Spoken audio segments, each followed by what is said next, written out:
हर व्यक्ति में होती है, परंतु बहुत ही कम लोग ऐसे होते हैं जिन्हें अपने ऊपर विश्वास हो, दूसरों का सहारा ढूंढना उनकी आदत से बन जाती है। यह बात हमें कभी नहीं भूलनी चाहिए कि दूसरों के सहारे चलना तो बड़ा आसान है, किंतु इससे हमारी रही सही शक्ति क्षीण हो जाती है। मस्तिष्क और योग्यता, इनका जितना उपयोग किया जाएगा ये उतनी बढ़ेगी, इनका उतना ही विकास होगा।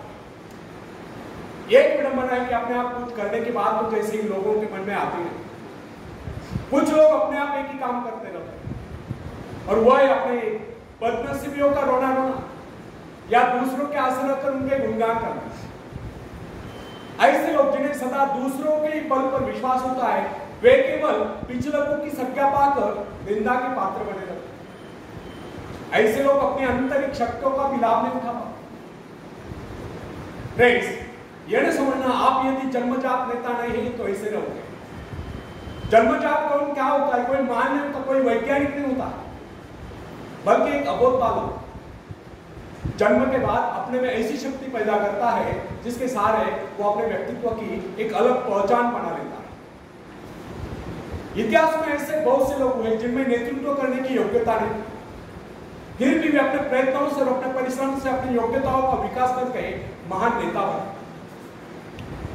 नेता वही होता है जो किसी पर निर्भर नहीं, जिसमें नेतृत्व करने की क्षमता हो, जो दूसरों के विचारों का सहारा लेना आवश्यक न समझता, उसमें स्वयं सोचने और अपने कार्यक्रमों को स्वयं निर्धारित या कार्यान्वित करने की क्षमता होती है। लोगों की संख्या बढ़ाकर भीड़ के बीच में चलना तो कोई बड़ी बात नहीं। बड़ी बात तो यह है कि लोगों के दिलों में अपना स्थान बनाया जाए, चाहे लोगों की संख्या कितनी कम क्यों न हो। ऐसे लोग वही होते हैं जो आत्म विकास करके शक्तिशाली हो चुके हैं। ऐसे ही लोग अपने भाग्य को बदल देते हैं, अपने साथ साथ दूसरों का भी भाग्य बदल देते हैं। फ्रेंड्स, आज के युग की विडंबना यह है, हर कोई किसी न किसी का सहारा ढूंढते नजर आता है। किसी को अपने धन का सहारा लेना पड़ता है तो किसी को अपने मित्र का, कुछ तो अपने वंश पर ही भूले नहीं समा। ऐसे तो बहुत ही कम लोग होते हैं जिन्हें अपने ऊपर पूरा विश्वास है। दूसरों की शक्ति पर जीने वालों का एक मनोविज्ञान यह भी होता है कि ऐसे लोग सदैव किसी न किसी को दोषी ठहराकर अपना पक्ष बचाने के अवसर ढूंढा करते हैं। वास्तविकता यह है, इस प्रकार की आदत कायर प्रकृति की परिचायक है। आत्मनिर्भर बने या आत्मनिर्भर बनने की आदत डालिए। आदत कारण उस समय होता है जब एक बच्चे को उसका पिता कोई विशेष कार्य करने को कहता है तब वह संतुष्ट नहीं होता, लेकिन जब वो अपने ढंग से उसी कार्य को करता है और उसे पूरा करने के लिए संघर्ष कर विजय प्राप्त करता है तो उसके चेहरे पर खुशियों की लहरें थिरकती नजर आती है। इस प्रकार की विजय की भावना उस बालक को शक्तिशाली बनने का एहसास दिलाती है। फ्रेंड्स, स्कूल की शिक्षा या कॉलेज की शिक्षा केवल व्यक्ति की व्यवहार कुशलता और योग्यताओं की वृद्धि नहीं करती, यह तो व्यक्ति के हाथ में औजार थमा देती है। इस औजार का सही इस्तेमाल करना आदमी को स्वयं ही सीखना पड़ता है। हेनरी वार्ड बीचर अपने समय के एक महान विचारक अपने बारे में कथा सुनाया करता था। जब मैं बच्चा था तब मुझे किसी तरह से आत्मविश्वास की शिक्षा दी, मुझे ब्लैक बोर्ड के पास भेजा जाता, मुझमें शंका और संदेह होने का रोक। मेरे टीचर मुझे बार बार कहते इस पाठ को अवश्य पढ़े। उनके स्वर में काफी क्रोध हुआ करता था। उनका यही कहना था कि हमें केवल प्रश्नों के उत्तर चाहिए। यद्यपि उन शिक्षकों का यह व्यवहार कठोर ही प्रतीत होता था, किंतु इतने सारे बच्चों को सीधी राह पर लाने के लिए उनका यह व्यवहार उचित ही था। और इस व्यवहार का नतीजा था कि 1 मास से भी कम समय में विधि ने मन मैं उन सभी सवालों के जवाब निकालने लगा जो मुझे सबसे कठिन लगते थे। एक दिन मुझे ब्लैक बोर्ड पर एक सवाल हल करने को कहा। जैसे मैंने सवाल हल किया, टीचर बड़े कठोर अंदर में बोले बिल्कुल गलत। अब मेरे बच्चा को उन्होंने किसी दूसरे छात्र को बुलाकर उसी सवाल को हल करने को कहा। उसने उसी तरीके से सवाल हल किया जिस तरीके से मैंने किया था। मेरा उसका जवाब एक, फिर टीचर उसकी पीठ थपथपाकर बोले शाबाश तू तो इस सवाल को करने में सफल हो। अब मुझसे आने गए मैंने तुरंत खड़े होकर पूछा सर यदि इसका मेरा जवाब एक है, सुलझाने का तरीका एक है, फिर आपने मुझे डांट कर गलत क्यों कहा? तब टीचर बोले यह बात तूने पहले क्यों नहीं कही जब मैंने तुझे गलत कहा? फ्रेंड्स, केवल पाठ को याद करने से कोई मतलब नहीं। हमारे भीतर यह दृढ़ विश्वास होना चाहिए कि जो कुछ हमने याद किया उसे कोई काट नहीं सकता। इसे ही आत्मविश्वास करते हैं। और जिनमें ये आत्मविश्वास होता है वही तर्क दे सकता है, वही बस यानी कि चर्चा कर सकता है। लेकिन जिसे स्वयं अपने ऊपर ही विश्वास न हो वह क्या तर्क करेगा? उसके तो अच्छे कार्यों को भी अगर हमने गलत कहा तो उसे यही समझ लेना होगा हो सकता है वो गलत हो। फ्रेंड्स, मनुष्य को भ्रम होता है कि अकेले काम करने से अच्छा किसी दूसरों की सहायता लेकर काम करना। लेकिन अपने ऊपर विश्वास करके पूरी लगन से अगर कार्य को किया जाए तो उसमें सफल होने की आशा दोगुनी हो जाती है। हर महत्वाकांक्षा का अर्थ होता है अपनी शक्तियों का परीक्षण करना, लेकिन दूसरों की नकल करना, दूसरों पर निर्भर रहने से व्यक्ति में दुर्बलता ही तो आती है। शक्ति तो हमारी स्वयं के मेहनत करने से आती है। अखाड़े के पास बैठकर हम अपने शरीर को शक्तिशाली नहीं बना सकते, या दूरदर्शन पर एक्सरसाइज प्रोग्राम देखकर हम अपने शरीर को तंदुरुस्त नहीं बना सकते। इसके लिए हमें स्वयं ही व्यायाम करना होगा, स्वयं ही एक्सरसाइज करनी होगी। फ्रेंड्स, यदि आप जीवन में सफलता चाहते हैं तो इसके लिए आपको स्वयं ही प्रयास करना होगा, स्वयं ही उस रास्ते पर चलना होगा जो आपको उन्नति को ले जाता है। और वह रास्ता है आत्मविश्वास का। अपनी शक्ति को पहचान कर आप सफलता प्राप्त कर सकते हैं, या अपनी योग्यताओं को पहचान कर आप सफलता प्राप्त कर सकते हैं। मगर यदि आप यह सोचते हो कि संसार में कोई दूसरा व्यक्ति काम कर रहे और सफलता हमें प्राप्त हो, तो ऐसे कैसे हो सकता? जो लोग अपने बच्चों को इस प्रकार जीवन क्षेत्र में उतरना चाहते हैं कि वे बिना किसी संघर्ष के, बिना कोई कष्ट उठाए आगे बढ़े, तो वे उनकी राह में कांटे बिछाते हैं। संतान को ऐसा बनाना कि वह किसी भी प्रकार के संघर्ष का सामना करने में अयोग्य हो, तो इसका सीधा अर्थ यह हुआ वे लोग अपनी संतान का भविष्य शुरू से बिगाड़ते हैं। संतान को सुख और ऐश के झूले में झुलाने वाले माँ बाप संतान के सबसे बड़े दुश्मन होते हैं। दूसरों की तो छोड़ो, वे उसे स्वयं को पहुंचाने की जरूरत या स्वयं को पहुंचाने के कष्ट भी उठाने नहीं देते। बच्चों को भी समझना चाहिए स्वर्ग जाने की इच्छुक को स्वयं ही मरना पड़ता है। स्वर्ग वही जाएगा जो मरेगा, दूसरा कोई नहीं जा सकता। इसी प्रकार जीवन का सच्चा आनंद वही पाएगा जो अपनी आत्मा की शक्ति को पहचाने। फ्रेंड्स, यदि आप किसी कार्य में कामयाबी चाहते हो तो उसके पीछे अपनी पूरी शक्ति लगा देगा। नवयुवकों का या नवयुवकों का स्वभाव होता है सड़ना, सीखना, अनुसरण करना। लेकिन अगर उनके अभिभावकों द्वारा या माँ बाप के द्वारा बचपन से सारे इशारे देकर उन्हें जीवन संघर्ष के लिए हतोत्साहित किया गया हो, निराश किया गया हो, तो इसका परिणाम ये निकलता है कि वे अकेले चलना भूल जाते हैं। उनकी आदत पैसा के ऊपर चलने वाली हो जाती है। फिर तमाम उम्र वे बिना किसी सहारे के चल ही नहीं पाते। इसलिए फ्रेंड्स, यदि जीवन में कुछ करना चाहते हो, कुछ बनना चाहते हो, तो अपनी सहायता स्वयं करें। किसी की सिफारिश या प्रभाव से आगे बढ़ने के प्रयत्न आपके भविष्य को नष्ट कर देंगे। स्वयं को इस योग्य बनाओ कि आपको किसी दूसरों से सहायता की आवश्यकता न हो। अपने भीतर रखा साहस और विश्वास जगाइए। आनंद तो उसी उन्नति में आता है जो स्वयं के द्वारा प्राप्त हो। दूसरों के भरोसे उनकी सहायता से आगे बढ़कर अपने को अपंग बनाने का क्या उपाय सकता है? इससे तो मनुष्य की अपनी सारी शक्तियां दम तोड़ देती,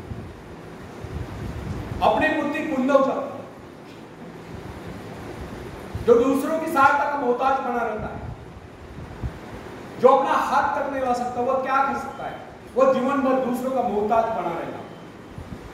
ना उनमें आत्मविश्वास आता है, ना वे स्वयं के भरोसे आगे बढ़ पाते। उनका तो भविष्य ही अंधकार में होता।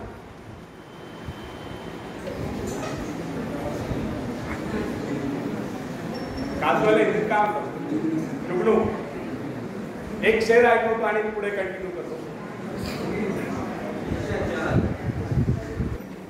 बिना मेहनत के तब तो तालने होते, बिना मेहनत के तब तो तालने होते। ढूंढ लेते हैं जुगनू अंधेरे में भी मंजिल, ढूंढ लेते हैं जुगनू अंधेरे में भी मंजिल, क्योंकि वे बाहरी रोशनी के मोहताज नहीं होते, वे स्वयं प्रकाशित होते। धन्यवाद।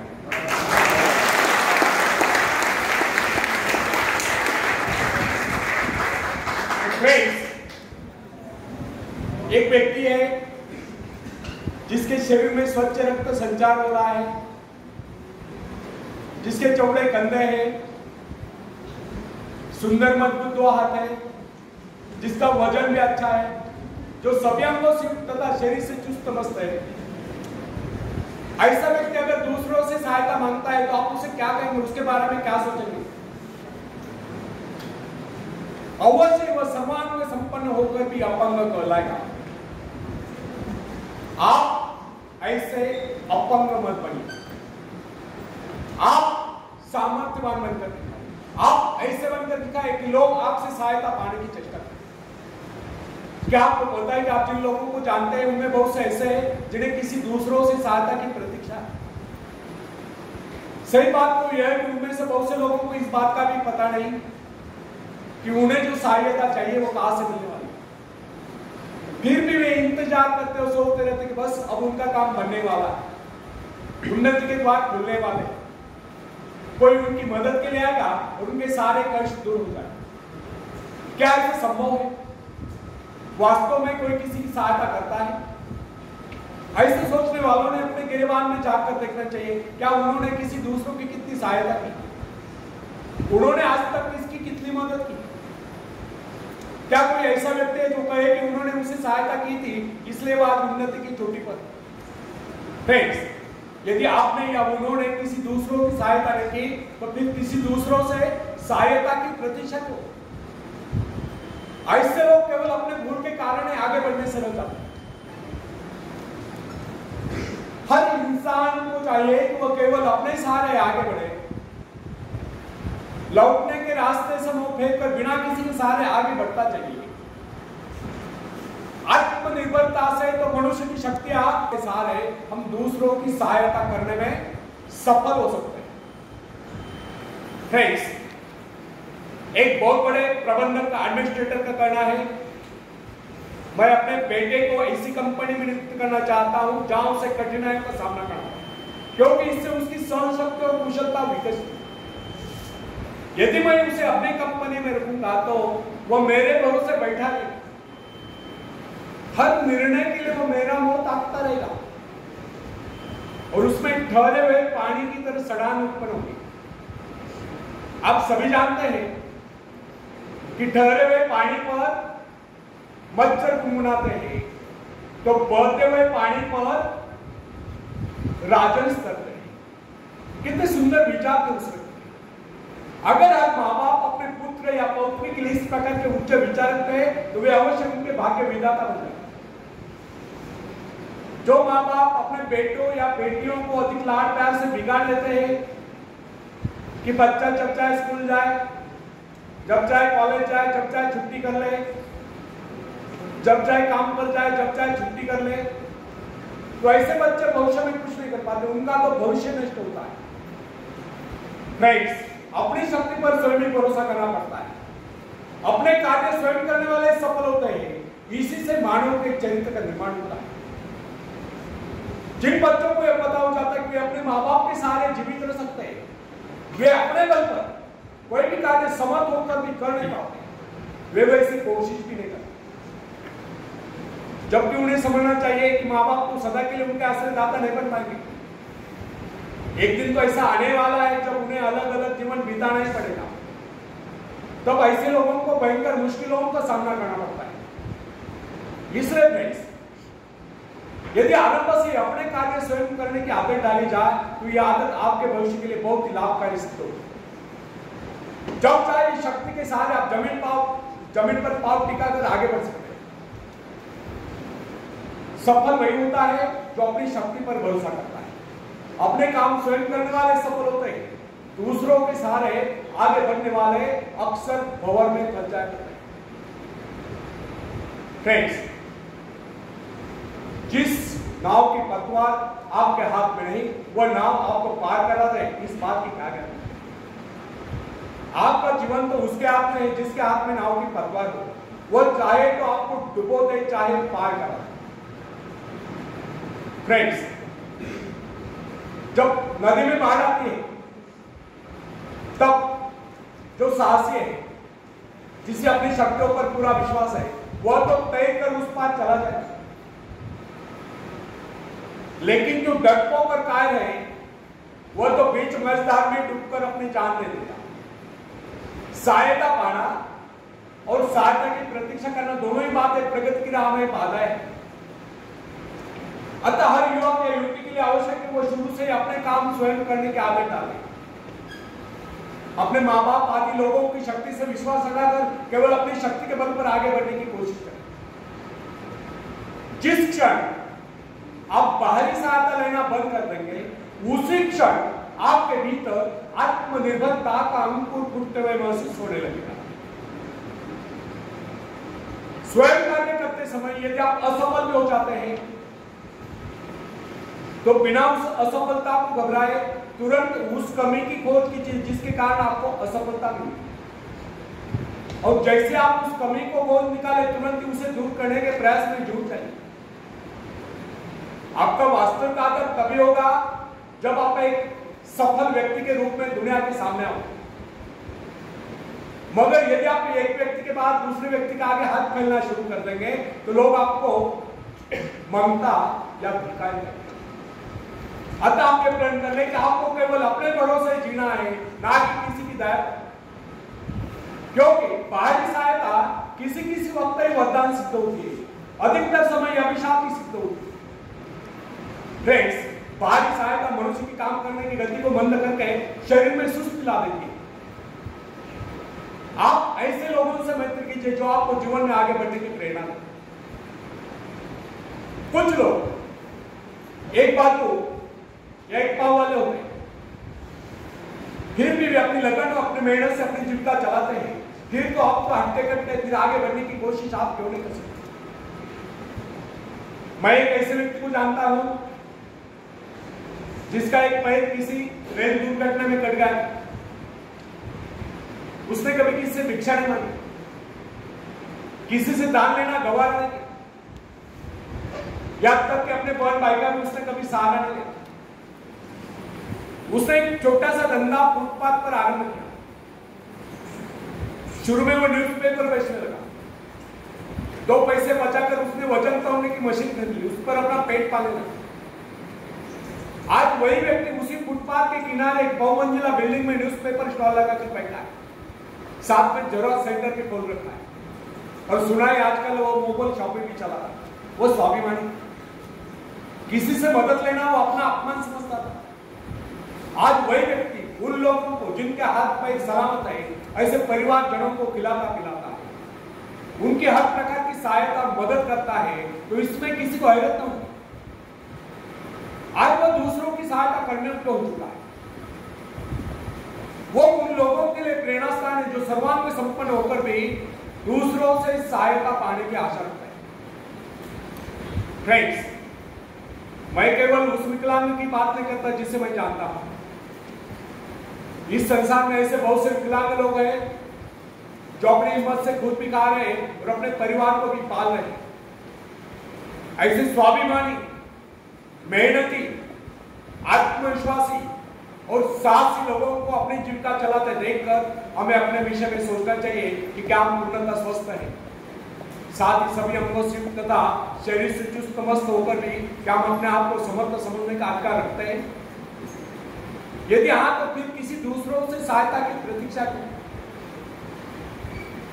कोई भी स्वस्थ तथा सर्वांग संपन्न व्यक्ति तब तक अपने आप को समर्थ समझने का अधिकार नहीं कर सकता जब तक कोई समझता है कि किसी के अधीन है। वास्तविक स्वतंत्रता एक ऐसा उपाय है जिससे मनुष्य की शक्ति दोगुनी चलती है। इस प्रकार की भावना अन्य किसी प्रकार से प्राप्त नहीं होती। जब कोई युवक या युवती अपनी हिम्मत के सहारे किसी व्यापार में उतरता है, उसके मन में एक श्रेष्ठ भावना अवश्य उत्पन्न होती है। यही भावना उसे प्रसन्नता प्रदान करती है। इससे पहले किसी का अधीन न होकर चाहे वह कितना ही बड़ा कारोबार क्यों न कर चुका हो, परंतु उसे स्वतंत्रता से अपने आत्मविश्वास के सहारे साहस के साथ काम करने में एक नए आनंद का एहसास होता है।